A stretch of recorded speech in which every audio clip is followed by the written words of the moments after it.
बाप्पाच्या नैवेद्यासाठी आज आपण झटपट अशी खीर बनवणार आहोत. तर याच्यासाठी आपल्याला तांदूळ भिजवायची देखील गरज नाही आणि भाजायची देखील गरज नाही. रोज आपण भात हा बनवतोच, तर आज या भाताचीच आपण झटपट आणि सोप्या पद्धतीने खीर बनवणार आहोत. तर इथे मी दूध घेतलेलं आहे आणि त्याच्यामध्ये 2 ते 4 केसरच्या काड्या भिजत ठेवलेल्या आहे. एक जाड बुडाचं भांडं घ्यायचं, कढई किंवा पातेलं. त्याच्यामध्ये 3 ते 4 बदामाचे काप टाकलेले आहे आणि 3 ते 4 पिस्त्याचे काप टाकलेले आहे. 4-5 चारोळे टाकायचे आणि 3 खजूर मी इथे थोड्या खलबत्त्यामध्ये कुटून घेतलेले आहे आणि त्याच्यामध्ये 1 चमचा तूप टाकायचं. तर आपल्याला हे काही सेकंदांसाठी मंद गॅसवर भाजून घ्यायचं आहे आणि नंतर आपल्याला 4 ते 5 मनुका याच्यामध्ये टाकायच्या आहे. तर मनुका ह्या शेवट टाकायच्या, कारण त्या फार पटकन जळून जातात. तर काही सेकंदांमध्ये हे काढून घ्यायचे आणि कढईमध्ये मी इथे 2 चमचे तूप घेतलेलं आहे. तर अर्धी वाटी खोबरे हे मी मिक्सरमध्येच बारीक करून घेतलेलं आहे. याच्याऐवजी तुम्ही खोबऱ्याचा किस देखील घेऊ शकतात. तर आपल्याला हे मंद आचेवर 2 मिनिटांसाठी फक्त हलका सोनेरी रंग येईपर्यंत परतवून घ्यायचा आहे. आणि आता याच्यामध्ये आपण दूध टाकून घेऊया. तर इथे मी अर्धा लिटर दूध वापरलेलं आहे आणि दूध टाकल्यानंतर आपल्याला एकदा हे व्यवस्थित असं मिक्स करून घ्यायचं आहे. आता आपल्याला याला उकळी येऊ द्यायची आहे. उकळी येईपर्यंत आपण मिक्सरच्या भांड्यामध्ये इथे मी 1 वाटी भात घेतलेला आहे आणि त्याच्यामध्ये थोडंसं पाणी टाकून अशा पद्धतीने याची आपल्याला पेस्ट बनवून घ्यायची आहे.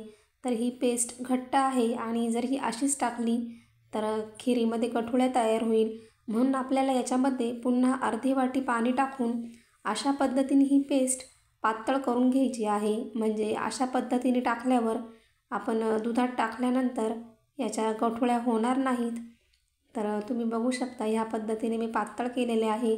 अजून देखील पातळ केली तरीही चालेल. आणि आपल्या इकडे दुधाला उकळी आलेली आहे.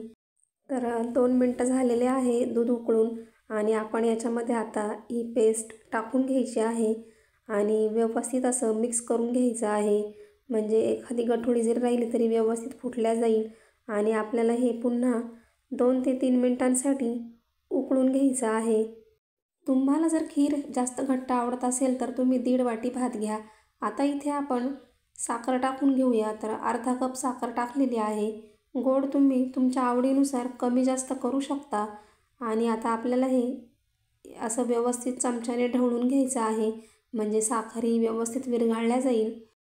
आता आपल्याला याला पुन्हा 2 मिनटं उकळी येऊ द्यायची आहे आणि याच्यामध्ये आता आपण केसरवालं दूध टाकून घेऊया. तर याने छान चव येते आणि कलर देखील छान येतो.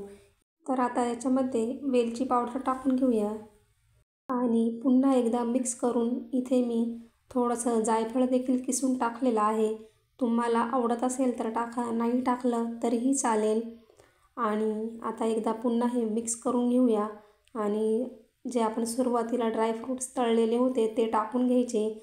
आणि आता फक्त आपल्याला 1 ते 2 मिनिटांसाठी याला उकळी आणून घ्यायची आहे. 1 ते 2 मिनिटांनंतर गॅस बंद करून टाकायचा. तर आपली छान अशी खीर तयार झालेली आहे. आणि अचानक पाहुणे जरी आपल्या घरी आले तरीही आपण अशी खीर भाताची बनवू शकतो. तर खूपच सोपी पद्धत आहे. जर तुम्ही माझ्या चॅनलला अजून सबस्क्राईब केलेलं नसेल तर अशा साध्या आणि सोप्या रेसिपींसाठी प्लीज चॅनलला लाईक करा, कमेंट करा, सबस्क्राईब करा. आणि तुम्ही माझा व्हिडिओ शेवटपर्यंत बघितला त्याबद्दल आभारी आहे. धन्यवाद.